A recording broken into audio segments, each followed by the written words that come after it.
नमस्कारम। आइए एक और ज्ञान योग की गंगा में आपका स्वागत है। आज हम चर्चा करेंगे धर्म, सनातन, ज्ञान, विज्ञान, आत्मा, परमात्मा, कर्म, नीति, शास्त्र और भी बहुत कुछ। पूछें क्या जानना चाहते हैं। अच्छा भाई, तो मुझे ये पूछना था कि कुछ लोग कहते हैं कि दूध जो है वो शरीर के लिए बुरा होता है और दूध को जो है वो सिर्फ बच्चे को पिलाना चाहिए और जब वो बड़ा हो जाए तो दूध छोड़ देना चाहिए और देना ही नहीं चाहिए, क्योंकि दूसरे जानवर भी जो प्रकृति में है वो सिर्फ बचपन में ही दूध पीते हैं। तो क्या ये सच है?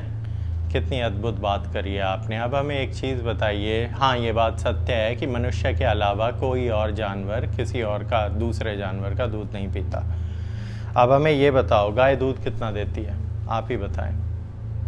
गाय जितना दूध देती है, गाय का बछड़ा अपने वज़न का 1/10 दूध ग्रहण करता है। 2 से 3 महीने के पश्चात वो जो बछड़ा है वो बड़ा हो जाता है। आप स्वयं हमारी गौशालाओं में गए हो, आपने देखा है जिस क्षण वो बछड़ा खाने लग जाएगा हरा चारा और अनाज और बाकी चीज़ें, तो माँ के दूध की जो उसकी डिमांड है वो कम हो जाएगी। तो बछड़े का जो वज़न है वो सिर्फ उसका 1/10 दूध ग्रहण करे, बाकी चीज़ों पे जीवित रह सकता है। तो वो बचा हुआ दूध किसके लिए है? अब अगर आप वीगनिज़म की बकवास करोगे तो ये बताओ कि वो जो गाय है जिसके 20 लीटर दूध इकट्ठा हो रहा है, अगर वो दूध बाहर नहीं निकाला तो वो दूध अंदर पस बन जाएगा और इन्फेक्शन होगा, गाय मर जाएगी। और अगर बछड़े ने वो सारा 20 लीटर एक साथ पी लिया तो बछड़े के 10 लग जाएंगे और बछड़ा मर जाएगा। तो अपनी अल्प ज्ञानता की वजह से आप लोग ये जान ही नहीं पाए कि गाय नहीं है, वो कामधेनु है, वो एक देवी है। उस देवी का आशीर्वाद है, उस आशीर्वाद की वजह से ही भारतवर्ष सोने की चिड़िया बना। और आज तुम नीच उसी गाय को, उसी माँ को काट के सड़कों पे खाने लग रहे हो। ये सत्य है। मिला जवाब?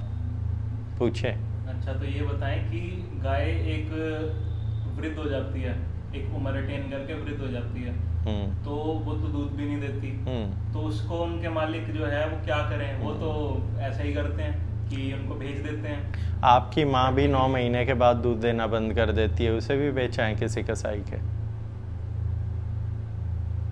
आप लोग ये जाने, जो गाय वृद्ध हो गई, कर क्या रही है वो? उसे दिन का वो 30 किलो हरा चारा खा चाहिए, वो तो तुम कहीं से भी ला के दे सकते हो।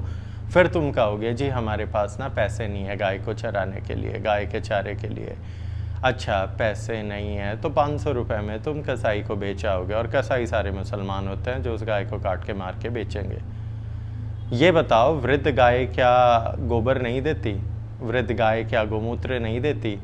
गाय को इस तरीके से समझे कि गाय एक इक्विपमेंट है जिसके शरीर के अंदर तुमने कोई भी भोजन डाला, कोई भी अनाज हरा चारा डाला, वो जब मल के रूप में बाहर निकलेगा तो उसका नेचर एल्कलाइन होता है, क्षार्य बोलते हैं जिसे। जो आपका शरीर है वो एसिडिक इन नेचर है। आपके ब्लड को जितना ज़्यादा एल्कलाइन रखा जा सकता है उतनी बीमारियां कम होंगी। तो गाय के गोबर और गाय के गोमूत्र से भी उस गाय जो दूध नहीं दे पा रही है, जिसे तुम बांझ कह रहे हो, तब भी बहुत कुछ किया जा सकता है। करने की इच्छा और समर्पण होना चाहिए। उसी गाय के गोबर से तुम पेंट बना सकते हो जो घर को 10 डिग्री तक ठंडा रख सकता है। उसी गाय के गोबर से बायोगैस बन सकती है। उसी गाय के गोबर से मैन्योर बन सकता है, खाद बन सकती है। उसी गाय के गोमूत्र से दवाइयाँ बन सकती हैं, आँखों की दवाइयाँ बन सकती है, चर्म रोगों की दवाइयाँ, कैंसर की दवाइयाँ। आप लोग मूर्ख हो, गाय तो एक बहुत समझदार प्राणी है।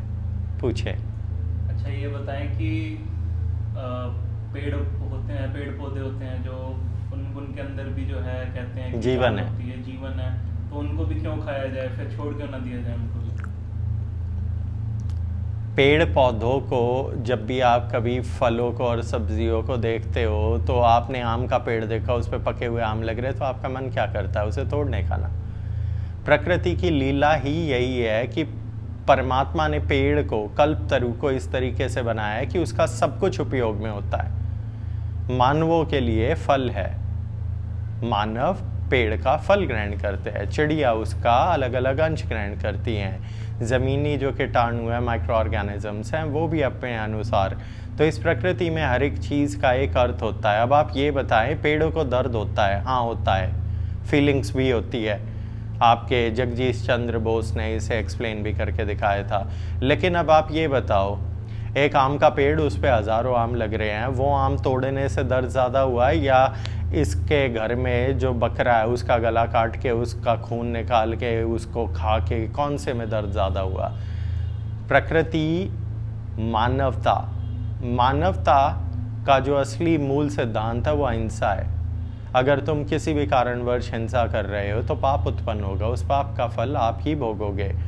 अरे प्रकृति में इतने पेड़ पौधे हैं, तुम्हें जानवर खाने की आवश्यकता क्या है? इन जानवरों को पालने के लिए ही तो तुम 70% पानी और ये सारा जो खेती बाड़ी कर रहे हो ये करते हो, क्योंकि तुम्हें जानवर खाने हैं। मूर्खों, 2030 तक जो जो जानवर खा रहे हैं वो सब मृत्यु को प्राप्त करेंगे, यही भविष्यवाणी है। अच्छा, कल एक बहुत विद्वान औरत थी, वो एक पॉडकास्ट में ये कहती है कि इंडिया की डाइट जो है वो सबसे खराब है। अच्छा। वो कार्ब से भरी हुई है, इसीलिए अच्छा। हमारे माँ बाप जो हैं उनको ब्लड प्रेशर है और ये सारी बीमारियां हैं, और हमें नई जनरेशन को जो है वो ये सब छोड़ना होगा जो इंडिया की। मूर्ख है वो, ना उन्होंने कभी पढ़ाई करी है ढंग से। आप कोई डॉक्टर है, हज़ारों ऐसे डॉक्टर हैं जो एक दूसरे की बातों से सहमत नहीं है, तो इनमें सही कौन है? सही हर एक मनुष्य के लिए अलग अलग चीज़ें, प्रकृति और सर्कमस्टांसेस होते हैं। अब ये समझने की कोशिश करें कि भारत में 84 से ज़्यादा फैमाइन, मैन मेड फैमिन, भुखमरियाँ हुई हैं। जब जब भुखमरी होती है, जब एक भी भुखमरी होगी तो आपका शरीर स्टार्वेशन मोड में चला जाता है, और जब आपका शरीर स्टार्वेशन में चला जाता है तो आपका शरीर हार्मोनल इम्बैलेंस करता है। इंसुलिन, ग्लूकागन, टेस्टोस्टेरोन, आपके कॉर्टिसोल, जब आप भूखे हैं, स्टार्वेशन में है, तो शरीर कार्बोहाइड्रेट को स्टोर करने के लिए आदी हो जाता है और आपके जीनोमिक सीक्वेंस में म्यूटेशन होती है। इस कारणवश भारत के लोगों को डायबिटीज़ और ब्लड प्रेशर है, हमारे खान पान की वजह से नहीं है। आप लोगों ने हमारे खाने पीने को बंद करके हमें प्रोसेस फूड की डाइट पे डाल दिया है। ठेले वाले का जो तेल है वो कौन सा है? वो पाम ऑयल है। जो मसाले वो यूज़ कर रहा है वो कौन से हैं? नकली हैं, घटिया हैं। पनीर के नाम पे तुम चूने के अंदर मिल्क पाउडर और पाम ऑयल मिला देते हो। क्रीम तुम बेचने लग रहे हो, तो 6 लीटर दूध फाड़ो तो मेयोनीज़ तो पचती नहीं है तुम्हारे शरीर के अंदर। मेयोनीज़ का तो टेम्परेचर ही कई गुना ज़्यादा है। मेयोनीज़ ज़्यादा, एक्स्ट्रा चिल्ली और ये जो प्रिजर्वेटिव वाले सॉसेज हैं, इनके अंदर कोई फ्रेश इंग्रेडिएंट तो होता ही नहीं है। ये समझ ले, हर एक चीज़ जो सड़ेगी नहीं, जो विकारी नहीं है, जो सड़ के गल नहीं रही है, वो अगर आप खा रहे हो तो वो आपकी मृत्यु का कारण बनेगी। ये कारण था जिस वजह से भारत के अंदर डायबिटीज़ फैल ली। और आपके सामने साक्षात एग्जाम्पल बैठा है। हमसे ज़्यादा नॉनवेज भी किसी ने नहीं खाया होगा, हमसे ज़्यादा किसी ने सात्विक भोजन भी नहीं करा होगा, और हमसे ज़्यादा कोई भूखा भी नहीं रहा होगा। कब? हमने अपने जीवन के कलारी पट्टियों सीखते समय 12 साल जब हम तपस्या कर रहे थे तो डेली हमें 1 किलो चिकन ब्रेस्ट खाना होता था, बिना नमक बिना मसाले के। वो बाहर निकलता था, हम पानी के साथ उसे अंदर कर रहे थे। वो अज्ञान था 15-15 घंटे तक जब क्षत्रिय कला। इसीलिए क्षत्रियों को अनुमति होती है मांस भोगने की, वो भी तब जब कोई और वस्तु उपस्थित नहीं है, सिर्फ तब। इसीलिए जब तक आपके पास कोई और कंडीशन या ऑप्शन ना हो तब तक आप किसी जानवर को नहीं मार सकते। और आपके सामने हम आज भी वही शक्ति है, वही सामर्थ्य है जो आज से 21 साल पहले था। इसीलिए being vegetarian, being non vegetarian, being vegan doesn't matter. What matters is कि आप अपनी बॉडी को कैसे मैनिपुलेट करते हो एपिजेनेटिकली। खाना पीना कैसा है, लाइफस्टाइल कैसा है, सो कितनी देर रहे हो, हार्मोन्स कैसे फंक्शन कर रहे हैं, और जितना प्रोटीन आपको बताया जा रहा है उतना आपको नहीं चाहिए। ये वास्तविकता है, ये हम कह रहे हैं। Because we do have certain degrees in nutrition and sports science and medicines and endocrinology and all that kind of crap. मूल बात सिद्धांत ये है कि वेजिटेरियन या non vegetarian doesn't matter. What matters is कि आपके शरीर के न्यूट्रिएंट्स पूरे। आपका शरीर ओमनिवोरस है, लेकिन आपका शरीर खुश रहता है जब आप वेजिटेरियन डाइट पे होते हैं। समझे? और पूछे। अच्छा, तो हम इन बातों को अगर करने लगे जाते हैं ना तो साइंस की बात आती है बीच में। साइंस की करें। साइंस एक बहुत ही महान चीज आजकल सामने आ रही है जिसने पूरी दुनिया को हिला दिया। अच्छा। और मैंने कहीं पढ़ा था कि रिलीजन है जैसे वो ऑर्गेनाइज्ड सेट ऑफ व्यूज होता है, मतलब जो कुछ लोग शेयर करते हैं आपस में। तो साइंस भी तो मेरे हिसाब से वैसा ही हुआ। चलो इस चीज़ को समझने की कोशिश करें। इन 1940s एंड 60s 50s इस समय पे साइंस कहती थी जो दिखता है वही सत्य है, ठीक है। उसके बाद इन्होंने नोबेल प्राइज़ एक ने जीता, फिर दूसरा है, दूसरा बोला नहीं नहीं नहीं अंदर इलेक्ट्रॉन्स है, ये है, वो है, एटम है, फिर उसने नोबेल प्राइज़ जीता। फिर अगला आया, वो बोला नहीं नहीं नहीं इलेक्ट्रॉन है, प्रोटॉन न्यूट्रॉन है, और ये फिर एक हिप्सियोसॉन है, गॉड पार्टिकल है, उसके अंदर पायंस है, उसके अंदर वेव्स है, उसके अंदर फ्रीक्वेंसी है, थ्योरी ऑफ रिलेटिविटी, मल्टीवर्स, ब्ला ब्ला ब्ला। ये सब आप आज जानते हो। What you know today, close to the logical reasoning, is science. आज से 400 साल पहले गैलीलियो गैलीलियो ने जब कहा कि सूरज धरती के चक्कर नहीं काटता, धरती सूरज के चक्कर काटती है, तो उसको फांसी दे रहे थे यही लोग जो आज साइंस साइंस चिल्ला रहे हैं। तो science is simply what you know today, it will change tomorrow. Sanatan is what's the reality it had been since the beginning of time and it doesn't changes, it just changes its forms and views. मिला जवाब? अगला पूछे। अच्छा ये बताएं कि art of war कहते हैं जो कि युद्ध की कला, नीतियाँ, ये जो है ये कहाँ से जन्मी है, इनके कितने रूप हैं और ये कैसे दुनिया में फैली, ये आप बताएं। अगर आप सही रूप से जानना चाहें तो ये धर्मशास्त्र से, नीति शास्त्र से जन्मी है। तो ये वेदों का अंश आता है। तो आपके ऋग्वेद, यजुर्वेद, अथर्ववेद, सामवेद, गंधर्व वेद, उसके बाद वशिष्ठ पुराणम, उसके बाद आपके धर्मशास्त्र, नीति शास्त्र, चाणक्य नीति, अन्विष की, ये सब जो ग्रंथ हैं, इन सब ग्रंथों के अंदर आपको ये सिखाया गया है कि सही क्या है, गलत क्या है। युद्ध की भी कुछ नीतियाँ होती हैं। जब भारतवर्ष के सनातनी योद्धा क्षत्रिय युद्ध करते थे तो वो मासूम किसानों पे और प्रजा पे हमला नहीं करते थे। जब दो राजा लड़ते थे तो सत्ता का आवागमन चेंज होता था, पक्ष प्रतिपक्ष, लेकिन किसानों और आम जनता को कभी हानि नहीं पहुंचाई जाती थी। लेकिन पिछले 1000 सालों में मुसलमान, मुगल आक्रांतक जो हर एक स्त्री को काम वासना की दृष्टि से भोग रहे हैं और सिर्फ लूटने की इच्छा से आ रहे हैं, लूटने के पश्चात मंदिर तोड़ रहे हैं, खेत जलाए जा रहे हैं। एक का नाम है तैमूर लंग, तैमूर लंड, लंग लंग, आप वो समझ लीजिएगा। उसका नाम रखा है सैफ अली खान ने अपने बेटे का। वो एक ऐसा नीच था जो सब कुछ लूटने के पश्चात जब जा रहा था तो जाते हुए लाखों की तादाद में उसने खेतों को आग लगा दी। ये कहाँ की रणनीति थी, ये कहाँ की धर्म नीति थी, ये कहाँ की नीति शास्त्र थी। तुम एक घिनौनी मानसिकता के मनुष्य थे। धर्मशास्त्र ये कहता है कि एक योद्धा दूसरे योद्धा से ही युद्ध करेगा, एक सैनिक पैदल है तो दूसरे से पैदल ही करेगा, सिद्धियों का दुरुपयोग नहीं होगा, बिना कारणवश युद्ध नहीं किया जाएगा, स्त्रियों पे, बच्चों पे, वृद्धों पे हाथ नहीं उठाया जाएगा।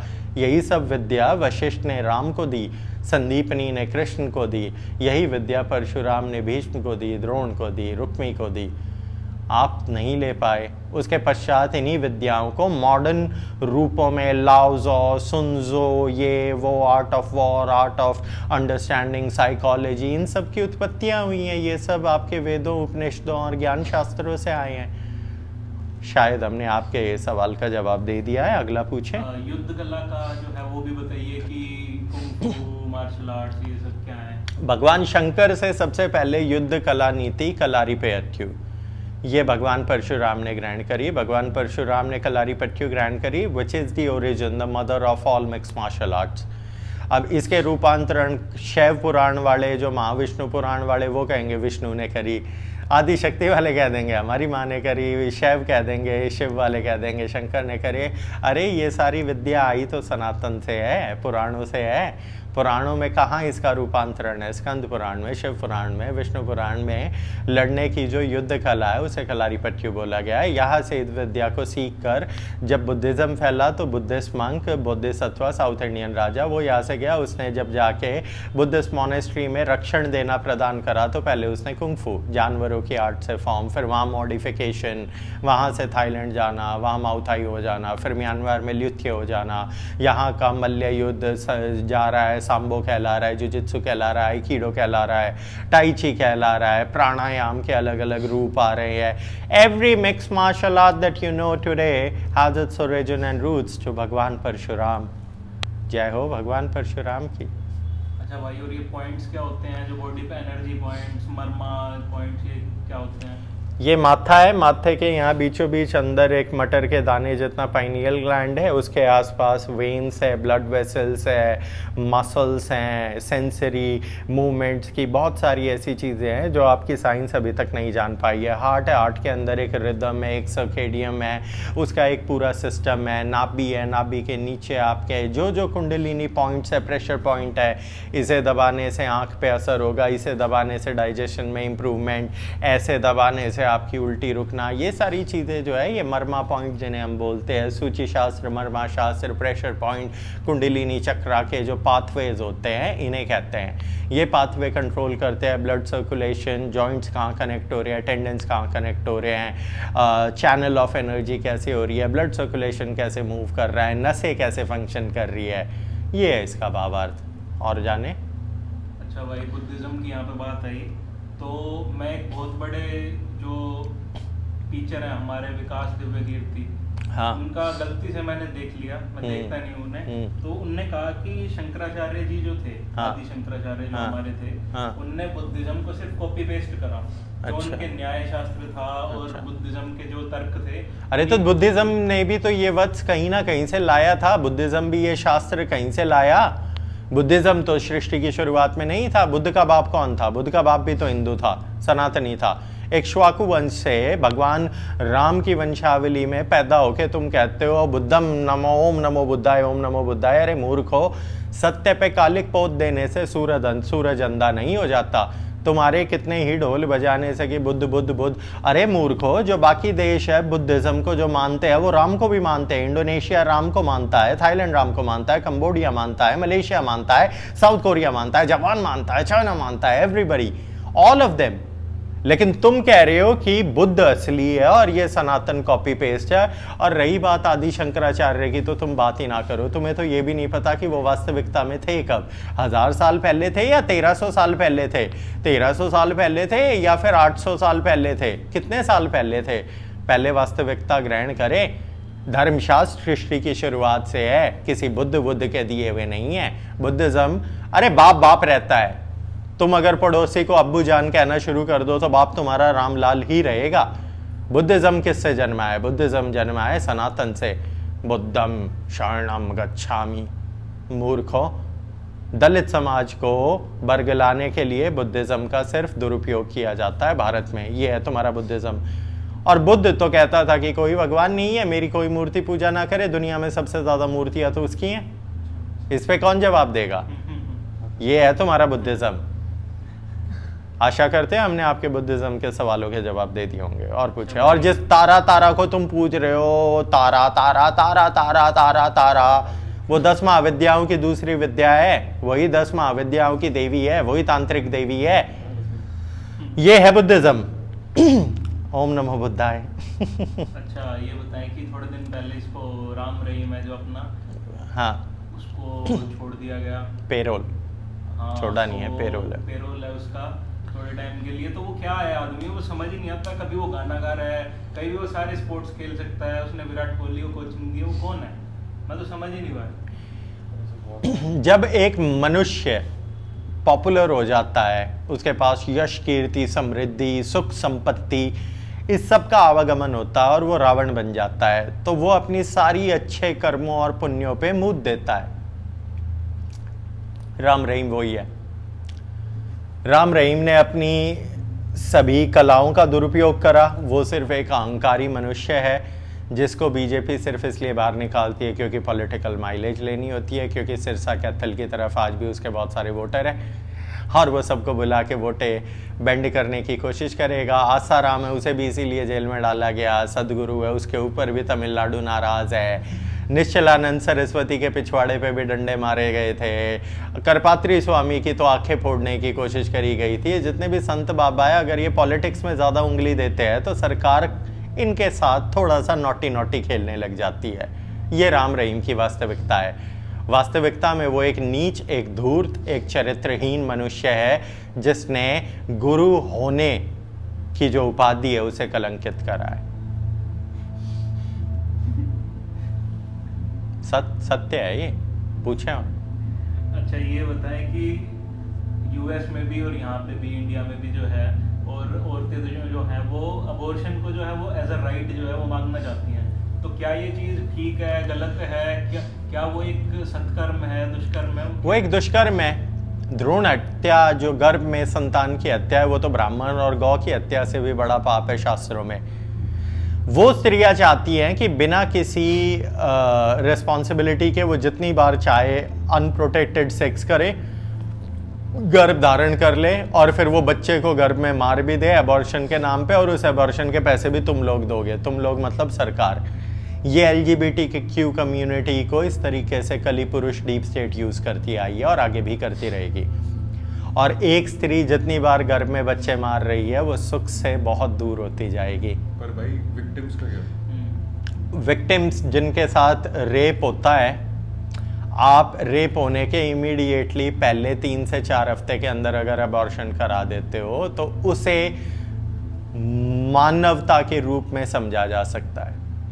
ठीक है, लेकिन बच्चों को तो पता भी नहीं होता ऐसा कुछ होता है। छोटे बच्चों का अगर रेप होता है तो जो वो रेप कर रहा है, जिसके DNA से उस बच्चे के गर्भ में संतान उत्पत्ति हुई है, उस आदमी को तुम फांसी क्यों नहीं देते?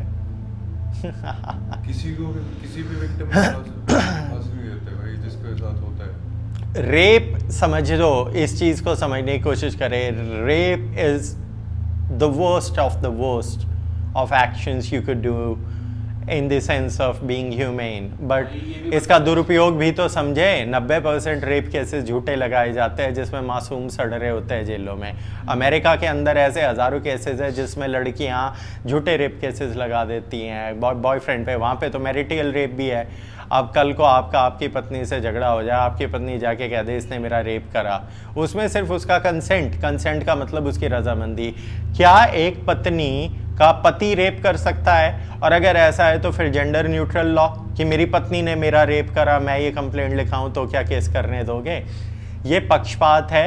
ये तुम लोगों को मूर्ख बनाया जा रहा है। इसमें जिन कन्याओं के साथ सच में रेप होता है उन्हें तो न्याय मिलता नहीं है, लेकिन जो ये नीच मनुष्य हैं ये अपनी काम वासनाओं की सिद्धि पूरी करते हैं। और जो नीच कन्याएं हैं वो झूठे रेप केस और डाउरी केसेस लगाती है जो समाज में हर दूसरे घर में लगे हुए हैं। आप सब देख सकते हैं। America is a falling country and a civilization. This November it's fireworks for them. बहुत पुरानी भविष्यवाणी है ये। पूछे तो भाई कुछ लोग कहते हैं सिगरेट जो है उसके भी अब कुछ फायदे बताने लगी रिसर्च जो है, तो सिगरेट बुरी है, इसका आप बताएं। सिगरेट शराब से भी बुरी है। हाँ। Cigarette is worse than liquor. और सिगरेट के कोई फायदे नहीं है। 80s और 90s में cigarette was the biggest industry. इसने फूड इंडस्ट्रीज को टेक ओवर करा। सिगरेट के जितने भी साइंटिस्ट और रिसर्चर थे उनका काम था कि सिगरेट को और नशीला कैसे बनाया जाए। उन लोगों ने ऐसे ही केमिकल्स का इजाद करके, सिगरेट के अंदर more than 300 chemicals are used to make it more addictive. The amount of nicotine being used, the amount of content which is being used, the cigarette paper is dipped into certain chemicals which are more seductive and more addictive in nature. और cigarette एक ऐसा जहर है जिस cigarette की जो research की जिसकी आप बात कर रहे हो उस रिसर्च को फंड भी तो सिगरेट की कंपनी ही कर रही है। मूर्खों, आपकी जितनी भी मेडिकल एलोपैथी की रिसर्च है जो कहते हैं कि ये दवाई कैंसर की अच्छा असर कर रही है नहीं कर रही है, वो सारी की सारी स्टडीज जिन जिन यूनिवर्सिटीज कॉलेजेस और जिन जिन मेडिकल इंस्टीट्यूशन में हुई है उसे पैसे दे के फंड करा गया है। अरे वो फंडिंग भी तो उन्हीं लोगों की है जिनका वो सामान है। तो सिगरेट वाले ही फंडिंग दे रहे हैं और सिगरेट वाले ही डॉक्टरों को पैसे दे रहे हैं, खरीद फिरोख्त कर रहे हैं, और फिर डॉक्टर कह रहे हैं नहीं नहीं दिन की 2 सिगरेट तो अच्छी ही सही। अच्छा, और पूछे। और भाई हुक्के 2 तरीके के हैं। एक होता है सीधा तंबाकू खींचना, वो आपके शरीर को जला देगा, टॉक्सिसिटी करेगा, फेफड़े खराब करेगा, इंटरनल इन्फ्लेमेशन करेगा, भड़क करेगा, उससे आपका शरीर खंडित होता जाएगा। दूसरी होती है चिलम। चिलम एक आयुर्वेदिक टर्म है। चिलम को समझे, चिलम का मतलब गांजा वांजा फूकना नहीं होता। चिलम का मतलब होता है कि मिट्टी के उससे बना हुआ एक हुक्का, उस हुक्के के अंदर तुमने शुद्ध देसी गाय के गोबर के उपले, उस पे घी, थोड़ी सी जड़ी बूटियाँ, थोड़ा सा मीठे वाला तंबाकू, उसी के ऊपर थोड़े से तुलसी, थोड़ा सा गुड़, थोड़ी सी शंख पुष्पी, थोड़ी सी अश्वगंधा, ये सब डाला, आग लगाई और बैठ के घूंट भरी और वो घूंट अंदर लेके उसको भी भक्ति के रूप में करे तो वो भक्ति कहलाए। लेकिन तुमने चिलम फूकी गांजे की और फिर तुम बेहोश हो गए तो उसे भक्ति कैसे कहे? सिर्फ तंबाकू फूकना वो तुम्हारे लिए हानिकारक है, लेकिन अगर तुम जड़ी बूटियों की प्रक्रिया में औषधियाँ या हवन सामग्री या एक यज्ञ के रूप में तंबाकू को ग्रहण करते हो तो तंबाकू कल्याणकारी भी है। ये सत्य है। अच्छा, अब ये सामाजिक ज्ञान तो हो गया, अब मैं थोड़ा आध्यात्मिक ज्ञान के बारे में पूछना चाहूँगा आपसे कि जो आदमी शुरू कर रहा है बस वो साधना शुरू कैसे करे? जो ये कहते हैं परमात्मा तक पहुँचना या फिर किसी भी साधन का प्रयोग, वो कैसे करे? यम नियम स्वाध्याय आसन प्राणायाम धारणा ध्यान समाधि। पहले आपके नियम, दिनचर्या, सही टाइम पे उठना, ब्रह्म मुहूर्त में उठना, शरीर को शुद्ध करना, योग करना, प्राणायाम करना। व्यायाम करने से ही तो आप अपनी हार्ट बीट के साथ सिंक्रोनाइज कर पाओगे। श्वास पे नियंत्रण, आसन, आसन से शरीर लचीला होगा, लचीला होगा तभी तो कुंडलिनी चक्र और मर्मा केंद्र जो है वो जागरूक हो पाएंगे। उसके बाद नाम जप करना, ध्यान लगाना, ध्यान में आप भक्ति करते हैं, इतने त्यौहार है, इतने देवी देवताओं के रूपांतरण है, किसी की भी करो, किसी भी कुल देवी देवता की करो। और जब तुम ये सारी चीज़ें प्राप्त कर लोगे तब जाके तुम समाधि तक पहुँचोगे जो योग निद्रा है। वहाँ पहुँच गए तो तुम्हें सब कुछ पता चली जाएगा। जब तक नहीं पहुँचे हो तब तक पूछते रहो, जिज्ञासा जागृत रहेगी। अच्छा भाई, ये बताओ कि सर्प जो है उसको कुंडलिनी का स्वरूप माना जाता है, ऐसा क्यों? सर्प और कुंडलिनी में क्या रिलेशन है, डिफरेंस है? और शंकर जी जो है वो भी सर्प जो है, सर्प को अलाइन, सिग्निफाई और जोड़ा जाता है शंकर से। क्यों? क्योंकि शंकर के गले में वासुकी है। वासुकी और बाकी सांपों ने जब हलाल का विष था उसकी कुछ बूंदें वो ग्रहण करी थी और शंकर के जो आज्ञा थी वासुकी ने पालन करके समुद्र मंथन, ये पौराणिक कथाएं है। तो शंकर से सांपों का संबंध जोड़ा गया। जिस प्रकार सांप के शरीर में कोई हड्डी नहीं होती, उसी प्रकार आपकी 33 वर्टिब्रेट्स है और कुंडलिनी चक्र जब जागरूक होगी तो वो मूलाधार, आपके जो गूदा पीछे और आपका जो लिंग है इनके बीच में, वहाँ से जागरूक होके वो मूव करना शुरू करती है। वो सांप की तरह इसलिए मूव करती है, वो सीधी मूव नहीं करती। ईड़ा पिंगला नाड़ी है, उसके बाद सुषुम्ना है। तो जब कुंडलिनी चक्र यू मूव करेगी तो वाइब्रेशन हमेशा एक सर्कल में जाती है। इस तरीके से यू मूव कर रही है, तो अगर आप इस चीज़ को यू देखें तो इसका कोई एंड और इसका कोई शुरुआत, आदि और अंत नहीं होते।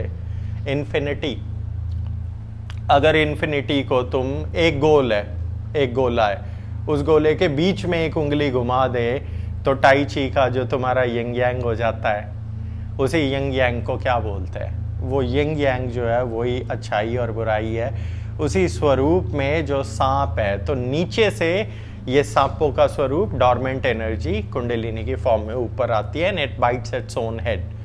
अब इसे देखोगे तो ग्रीक माइथोलॉजी के अंदर भी जो उनका देवता है, जो मेडिकल देव है धन्वंतरी की तरह, उसमें भी यही है। उसकी एक स्टिक है, उस पर 2 सांप मुड़े हुए हैं, ऊपर आके वो सांप खाते हैं। ये यहाँ से सनातन से निकला हुआ है। This is the medical reasoning.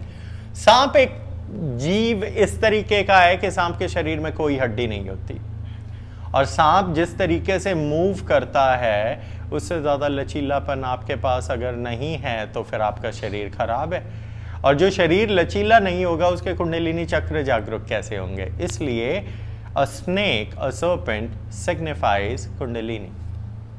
इसीलिए सांप को क्रिश्चियनिटी में बुरा दिखाया गया है। उत्पत्ति सभी मजहबों की सनातन से ही हुई है। और जाने। अच्छा, तो आखिरी में ये बताएं कि जब से आपने धर्म का प्रचार शुरू किया है, सनातन की तरफ लोगों को लाना शुरू करा है, तो लोग तो आपके पीछे पड़ गए। अब वो लोग पीछे कौन पड़े? मैंने एक भी मुस्लिम तो देखा नहीं, सारे हिंदू पड़े हुए हैं। कोई कह रहा है कि हमसे आर्य समाजी नाखुश है। आर्य समाजी कहते हैं कि आप गलत हो, आप रामकृष्ण की मूर्ति की पूजा करते हो, आज से कट्टी, हम आपसे बात नहीं करेंगे। फिर वैष्णव हमसे नाराज है कि हम निश्चलानंद सरस्वती के ब्राह्मणवाद से एग्री नहीं करते। उसके बाद शैव है, वो भी हमसे नाराज़ हो जाते हैं क्योंकि फिर हम तंत्र के ऊपर बोलेंगे और तंत्र में बलि नहीं दी जाती। फिर हमसे शाक्त भी नाराज़ हो जाते हैं। इस तरीके से आप ये देखते जाएं कि सभी हमसे नाराज़ हैं और हमारे लोग ज़्यादा नाराज़ हैं। हमारे लोग कौन? आर्य समाजी, वैष्णव, शाक्त, इसके बाद ब्रह्मा कुमारी वाले, वो भी बाबा बाबा करेंगे। अरे वो एक ही ऊर्जा है, उसके नाम अनेक है, तुम्हें जिस नाम से पूजना है पूज लो, कोई नहीं रोक रहा। लेकिन वास्तविकता वो एक ईश्वर है, एक ब्रह्म है, और हमें कोई फर्क नहीं पड़ता। तुम लोग जितना चाहो उतना विधवा विलाप कर लो, तुम हमारा कुछ बिगाड़ भी नहीं सकते अपेक्षाओं में। ना सर तन से जुदा करने वाले और ना वो ढोंगी जो आर्य समाज की दुकान खोले बैठे हैं, ना वो ढोंगी जो ये कहते हैं जो जन्म का ब्राह्मण है वही सबसे ऊंचा कहलाएगा। शूद्र वेद पढ़ सकता है लेकिन फिर भी वो उस ब्राह्मण के बराबर नहीं कहलाएगा जो जन्म का ब्राह्मण है। मूर्ख हो तुम सब, और लगे रहो। भगवान कल्कि की लीलाएं जागरूक हो चुकी है। जो जो धर्म का व्यापार करेगा वो एक अकस्मात बीमारी के हत्थे चढ़ के ओम नमो नारायण। प्रणाम पार्थ।